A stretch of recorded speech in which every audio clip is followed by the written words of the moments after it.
بسم اللہ الرحمن الرحیم نحمدہ و نصلی علی رسولہ الکریم اما بعد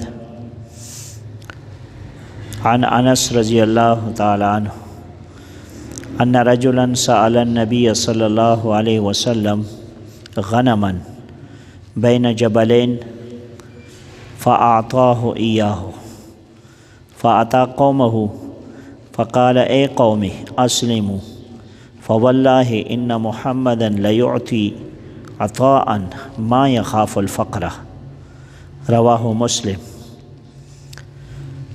وعن جبیر بن مطعم بینما هو یسیر مع رسول اللہ صلی اللہ علیہ وسلم مقفلہ من حنین فعلقت الاعراب یسألونہ حتی اضطروه الى ثمرة فخطفت رداءه فوقف النبي صلى الله عليه وسلم فقال اعطوني ردائي لو كان لي عدد هذه العزواها نعم لقسمته بينكم ثم لا تجدوني بخيلا ولا كذوبا ولا جبانا رواہ البخاری۔ حضور پاک صلی اللہ علیہ وسلم کی عمدہ اخلاق اور خصلتوں میں سے ایک بہت بڑی خصلت سخاوت تھی۔ نبی علیہ الصلوۃ والسلام کے پاس جتنا مال آتا تھا نبی علیہ الصلوۃ والسلام اسے اپنے لیے یا اپنے اہل و عیال کے لیے جمع کر کے نہیں رکھتے تھے، صرف اپنے ازواج مطہرات کی ضروری اخراجات کے لیے علیحدہ کر لیتے تھے، باقی سب فقراء مساکین ضرورت مندوں میں فوری طور پر تقسیم کر دیا کرتے تھے۔ اس سلسلے میں دو حدیثیں ابھی پیش کی گئی ہیں۔ ان میں سے ایک حدیث حضرت انس رضی اللہ تعالیٰ عنہ سے روایت ہے، فرماتے ہیں ان رجلا سأل النبی صلی اللہ علیہ وسلم غنما بین جبلین۔ حضرت انس رضی اللہ تعالیٰ عنہ سے روایت ہے کہ ایک آدمی نے نبی علیہ الصلوۃ والسلام سے بھیڑ بکریاں مانگی، بین جبلین جو دو پہاڑوں کے درمیان جو خالی میدان اور وادی ہوتی ہے وہ بھرا ہوا تھا، اور نبی علیہ السلام کو یہ حدیث بیان فرما رہے ہیں کہ ایک آدمی آیا نبی علیہ الصلوۃ والسلام کے پاس۔ اس وقت نبی علیہ السلام کے پاس بہت بھیڑ بکریاں ان کی ملکیت میں آئی ہوئی تھیں کہ دو پہاڑوں کے درمیان خالی جگہ جیسے میدان بھرا ہوا ہو، تو اس نے بھیڑ بکریاں مانگی کہ مجھے دے دو، مجھے ضرورت ہے۔ فأعطاه ایاہ، نبی علیہ السلام نے بلا جھجک وہ ساری بھیڑ بکریوں سے دے دی، اور وہ آدمی اتنا خوش ہوا فأتاه قومہ، وہ اپنی قوم کے پاس گیا، چونکہ قبائل تھے، اپنے خاندان اور قبیلے ہوتے تھے ان کے، تو وہ اپنی قوم کے پاس گیا اور قوم کو خوشخبری سنائی۔ وہ اس کی قوم ابھی مسلمان نہیں ہوئی تھی، تو اس نے اپنی قوم سے کہا کہ اے قوم اسلموا، اے مسلمان ہو جاؤ۔ کیوں؟ فواللہ ان محمدا لیعطی عطاء، یہ قسم خدا کی محمد صلی اللہ علیہ وسلم تو اتنا زیادہ مال دیتے ہیں کہ کوئی اندازہ نہیں ہے، بے شمار مال دیتے ہیں، تم لوگ بھی مالدار ہو جاؤ گے۔ ما یخاف الفقر، وہ فقر سے بھی نہیں گھبراتے، لیکن انسان اپنے لیے کچھ چھوڑ دیتا ہے نا کہ مجھے بھی ضرورت مال کی پڑے گی، وہ اس کو اپنے فقر فاقہ کا کوئی خوف نہیں ہے، بے دریغ سب مال دے دیتے ہیں۔ تو یہ دیکھو اتنی نبی علیہ السلام کی سخاوت۔ دنیا میں لوگ کوئی حاتم طائی کی مثال پیش کرتا ہے، کوئی کس کی مثال ہے کہ وہ فلاں بہت بڑا سخی گزرا ہے، بہت بڑا سخی گزرا ہے، لیکن نبی علیہ السلام سے زیادہ سخاوت کرنے والا دنیا میں کوئی نہیں گزرا۔ اور پھر ایک اور حدیث اسی سلسلے کی حضرت جبیر بن مطعم رضی اللہ تعالیٰ عنہ سے روایت ہے، فرماتے ہیں بینما هو یسیر مع رسول اللہ صلی اللہ علیہ وسلم، کہ بے شک کہ ایک مرتبہ وہ نبی علیہ السلام کے ساتھ چل رہے تھے، راستے میں سفر میں تھے، مقفلہ من حنین، نبی علیہ السلام کا لوٹنا حنین سے تھا۔ یہ سن 8 ہجری میں جب مکہ فتح ہو گیا تو اس کے فوراً بعد مکہ سے طائف کی طرف جاتے ہوئے یہاں طائف میں اور اس کے ارد گرد حنین کا علاقہ آتا ہے، تو یہاں کچھ قبیلے تھے، نبی علیہ السلام نے ان کے خلاف کارروائی شروع کی۔ وہاں باقاعدہ جنگ ہوئی اور مسلمانوں کو شروع میں نقصان بھی کافی پہنچا، خود قرآن میں 10ویں پارے میں اس کا ذکر آتا ہے، لیکن پھر اللہ پاک نے مسلمانوں کو فتح دی اور یہاں سے بہت مال غنیمت مسلمانوں کو ملا۔ اس مال غنیمت میں سے نبی علیہ السلام نے جب وہ مال غنیمت تقسیم کیا تو جو مجاہدین کے حصے پہنچتے تھے وہ تو مجاہدین کو دیے، اور جو نبی علیہ السلام کے حصے میں بہت بڑا مال آیا تھا خمس وغیرہ میں سے، وہ نبی علیہ السلام نے لوگوں میں مفت تقسیم کر دیا تھا، خاص طور پر ان لوگوں میں جو فتح مکہ کے موقع پر نئے نئے مسلمان ہوئے تھے۔ 100 اونٹ بھی ایک آدمی کو دیے، 100 اونٹ۔ تو نبی علیہ السلام نے وہ سب مال تقسیم کر دیا۔ تو یہ صحابی فرماتے ہیں کہ جب حنین سے ہم واپس آ رہے تھے فعلقت الاعراب، تو راستے میں کچھ دیہاتی نبی علیہ السلام کے ساتھ چمٹ گئے، یعنی انہیں بھی پتہ چلا کہ نبی علیہ السلام نے بڑا مال تقسیم کیا ہے۔ تو اعرابی دیہاتی لوگ ذرا سادے قسم کے لوگ ہوتے تھے، جسے بدو عام طور پر کہتے ہیں، کیونکہ وہ دور دراز علاقوں میں رہنے والے ہوتے تھے، آداب تہذیب وغیرہ سے زیادہ واقف نہیں تھے۔ تو وہ کچھ لوگ اعرابی دیہاتی لوگ آئے اور نبی علیہ السلام کے ساتھ چمٹ گئے کہ بھئی ہمیں بھی مال دو، ہمیں بھی مال دو۔ تو نبی علیہ السلام کے پاس اس وقت مال نہیں تھا، جو تھا وہ سب تقسیم ہو چکا تھا، کچھ موجود نہیں تھا۔ تو یسألونہ، نبی علیہ السلام، لیکن وہ اپنا بار بار اصرار کر رہے تھے کہ بھئی ہمیں دو، ہمیں دو۔ اب وہ چونکہ کچھ بہت سارے لوگ تھے، وہ نبی علیہ السلام کے پاس قریب آ رہے تھے اور نبی علیہ السلام پیچھے ہٹ رہے تھے، کیونکہ جم گھٹا تھا ان کا، اور نبی علیہ السلام کے پاس تو مال اس وقت تھا نہیں۔ تو نبی علیہ السلام پیچھے ہٹتے یہاں تک حتیٰ استروہ الی ثمرۃ، یہاں تک کہ انہوں نے نبی علیہ السلام کو مجبور کر لیا کہ پیچھے ایک کیکر کا درخت تھا، نبی علیہ السلام کی چادر فخطفت رداہ، نبی علیہ السلام کی چادر اس کیکر کے، کیوں اس میں بڑے بڑے کانٹے ہوتے ہیں، تو وہ چادر جو نبی علیہ السلام نے بدن کے اوپر ڈالی ہوئی تھی بطور قمیص سے استعمال کرتے تھے، وہ چادر اس درخت میں الجھ گئی، تو چونکہ نبی علیہ السلام تو پیچھے جا رہے تھے، کیونکہ وہ اس پر آگے آ رہے، تو نبی علیہ السلام اپنے دفاع میں پیچھے، تو وہ چادر نبی علیہ السلام کے بدن سے ہٹ گئی اور درخت پر لٹکنے لگی۔ ان لوگوں نے اس چادر پر جھپٹا سا مارا کہ چلو اور کچھ نہیں تو چادر ہی صحیح، لیکن وہ تو چونکہ نبی علیہ السلام اپنے استعمال کی، کیونکہ بدن پر اور کوئی کپڑے تو تھے نہیں، نیچے لنگ مارا ہوا تھا، اوپر قمیص کے طور پر جس طرح احرام ہوتا ہے اس طرح چادر تھی۔ تو نبی علیہ السلام نے اپنی چادر ان سے کہا کہ بھئی یہ میری چادر دے دو، یہ تو میری استعمال کی چیز ہے۔ فوقف النبی صلی اللہ علیہ وسلم، نبی علیہ السلام کھڑے ہو گئے۔ فقال اعطونی ردائی، نبی علیہ السلام نے ان دیہاتیوں سے کہا کہ بھائی میری چادر مجھے دے دو، اور پھر نبی علیہ السلام نے اپنی مجبوری یہ بیان کی کہ کاش میرے پاس اس وقت مال ہوتا، میں تم لوگوں کو پھر دیکھتے کہ کتنا میں تم لوگوں کو دے دیتا۔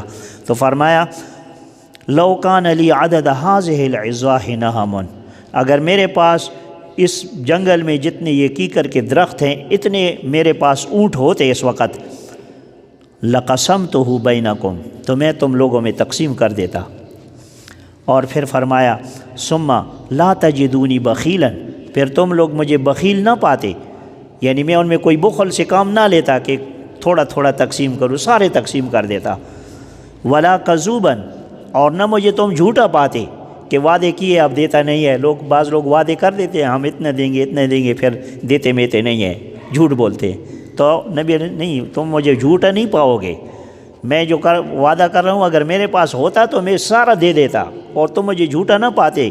ولا جبانن، اور نہ مجھے بزدل پاتے کہ ڈر کی وجہ سے، بزدلی کی وجہ سے میں کچھ مال اپنے پاس رکھ دیتا کہ کہیں میرے ضرورت میں کام آئے گا، نہیں مجھے تم جری پاتے، جہاں بہادر پاتے اور پورا خرچ کرنے والا پاتے۔ تو یہ یقیناً یہی صفات نبی علیہ السلام کو اللہ پاک نے کمال درجے کی دی ہوئی تھی، چونکہ سخاوت ایک بہت عمدہ صفت ہے، اور علماء حضرات یہ بھی اس میں ایک نقطہ بیان کرتے ہیں کہ اصل میں دیکھو سب سے بڑا فیاض کون ہوتا ہے کہ جو اپنی ضرورت کی چیز بھی دوسرے کو دے دے. جس طرح صحابہ نے بھی یہی طریقہ پھر سیکھا تھا.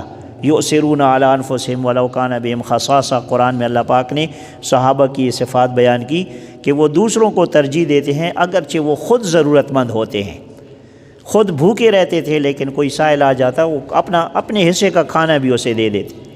حضرت علی رضی اللہ تعالیٰ عنہ کا مشہور واقعہ 3 دن روزے سے تھے. شام کے وقت تھوڑا سا کچھ کھانا مانا تیار ہوا تھا، کوئی سائل آ گیا، انہوں نے وہ کھانا اس کو دے دیا. دوسرے دن پھر، تیسرے دن پھر اللہ پاک نے قرآن میں ان کی تعریف کی ہے کہ یہ ایسے صحابہ ہیں. اس طرح اور بھی بہت ساری صحابہ کی مثال. تو انہوں نے یہ سب نبی علیہ السلام سے یہ سخاوت سیکھی تھی کہ نبی علیہ السلام خود اپنے پاس جو بھی مال آتا تھا اپنے پاس جمع کر کے نہیں رکھتے تھے. ویسے شرعی مسئلہ یہ ہے کہ اگر کسی کے پاس مال بہت زیادہ ہو اور حلال طریقے سے اس نے کمایا ہو تو چاہے جتنا مال ہو اس کے پاس، اگر اس کی شرعی ذمہ داریاں وہ پورا کر، جیسے زکوٰۃ فرض ہے زکوٰۃ دیتا ہے، باقی جو جہاں جہاں شریعت نے خرچ کرنا واجب قرار دیا ہے وہ واجبات ادا کرتا ہے، تو پھر مالدار ہونے میں کوئی حرج نہیں ہے. لیکن نبی علیہ السلام کا اپنا ایک مزاج تھا. نبی علیہ السلام کا جتنا یہ فقر اور فاقہ تھا یہ اختیاری تھا. نبی علیہ السلام کو دنیا کی چیزوں سے محبت ہی نہیں تھی، وہ ان چیزوں سے محبت کرتے ہی نہیں تھے، مال دولت سے محبت نہیں کرتے تھے. اور اپنی امت کو بھی یہی سبق سکھا کہ بھئی مال دولت سے محبت نہ کرو کہ یہ تمہارے دل میں رچ بس جائے، بس سب کچھ اپنا مال، دنیا کے مال و دولت کو ہی انسان اپنا سب کچھ بنا لے. آج کل مسلمانوں کی جو بہت بری حالت ہے، پستی ہے، اس کا ایک واحد بڑا سبب یہ ہے کہ ہمارے اندر مال کی محبت نے جگہ پکڑ لی ہے. چاہے کسی کے پاس ہے وہ بھی مال کی محبت میں مبتلا کہ اور زیادہ ہو جائے، اور زیادہ ہو جائے، اور زیادہ ہو جائے. اور جس کے پاس نہیں ہے وہ بھی اسی تگ و دو میں ہے کہ بھئی کسی طریقے سے مال حاصل ہو جائے. اور یہ محبت ایسی پھر دل میں بس جاتی ہے کہ انسان پھر حرام کی تمیز بھی نہیں کرتا. وہ کہتے ہیں بس مال ملے جدھر سے بھی ملتا ہے. تو بھئی حرام مال سے تو بالکل بچنا چاہیے. حلال مال اگر اللہ نے دیا ہے تو یہ اللہ کی نعمت ہے، اس کو صحیح مصرف میں استعمال کرنا چاہیے، نیکی کے کاموں میں استعمال کرنا چاہیے. غرباء، مساکین، اپنے عزیز قریب میں ارد گرد دیکھیں انسان کتنے ضرورت مند لوگ ہوتے ہیں. کھانے پینے کو کسی کے پاس نہیں ہوتا، کسی کو گرمی سردی کے کپڑے کسی کے پاس نہیں ہوتے، کسی کے پاس جوتے نہیں ہوتے، کوئی غریب بچے کو تعلیم نہیں دلا سکتا، اس کے پاس اتنے اسباب. اور تو بھائی جنہیں اللہ نے مال دیا ہوا ہے وہ خود اپنے لیے تلاش کریں کہ یہ مال کسی کے کام آ جائے. یہ گویا کہ آپ اپنے اکاؤنٹ میں جمع کر رہے ہیں، آخرت کے اکاؤنٹ میں جمع کر رہے ہیں. اور نبی علیہ السلام کی تعلیمات کو سامنے رکھیں، اپنے اوپر تھوڑے سے چیز پر گزر بسر کر لیں، لیکن جو کچھ اللہ نے دیا ہے زیادہ سے زیادہ دوسرے لوگوں کو فائدہ پہنچانے کی کوشش کریں. تو اگر یہ صفات ہمارے اندر پوری امت میں آ جائیں. نبی علیہ السلام کی زمانے میں تو کوئی لینے والا نہیں ہوتا، جس کے پاس تھوڑا بہت ہوتا وہ کہتا ہے میرے پاس ہے، میں ضرورت مند نہیں ہوں. بہت کم لوگ ایسے ہوتے تھے کہ جو مانگتے وہ بھی نہیں تھے. نبی علیہ السلام نے ان کو ایسی تربیت تھی. یہ صحابی باتوں سے بات نکل آتی ہے، ایک صحابی اب ذہن میں اس کا جو ہے وہ نام گھوم رہا ہے لیکن سامنے نہیں آ رہا. تو وہ ایک مرتبہ آیا، نبی علیہ السلام سے مال مانگا، نبی علیہ السلام نے اسے دے دیا. پھر کچھ عرصے بعد پھر آیا، ضرورت مند تھا، پھر اس نے مال مانگا، مجھے ضرورت ہے مال کی، نبی علیہ السلام نے پھر دے دیا. جب تیسری مرتبہ پھر آیا تو نبی علیہ السلام تو چونکہ اصلاح کرتے تھے نا، تو نبی علیہ السلام نے بڑے پیارے انداز میں اسے سمجھایا کہ دیکھو یہ مال یہ سرسبز و شاداب چیز ہے، یہ ہر کسی کو اچھا لگتا ہے. کوئی ایسا نہیں ہے کہ مال کسی کو اچھا نہ لگتا ہو، لیکن اگر بغیر طمع کے تمہیں مل جائے، یعنی تم دل میں خواہش نہ رکھو، کسی سے مانگو نہیں، اور کسی نے خود بخود آ کر تمہیں دے دیا، تو اس مال میں خیر و برکت ہوتی ہے، وہ تمہارے لیے برکت کا باعث بنے گا. اور اگر تم خود مانگو گے، لوگوں سے مانگو گے، یا دل میں طمع کرو گے کہ یہ مجھے کچھ دے دے، تو اس مال میں اگر تم مل بھی جائے تو اس میں خیر و برکت نہیں ہوگی، وہ برکت سے خالی ہوگا. تو لہٰذا دینے والے، یہ کوشش کرو کہ تم دینے والے بنو، لینے والے مت بنو. تمہارے پاس کچھ ہے تو دوسرے کو دے دو، نیچے والا ہاتھ اوپر والے ہاتھ سے، اوپر والا ہاتھ نیچے والے ہاتھ سے بہتر ہوتا ہے۔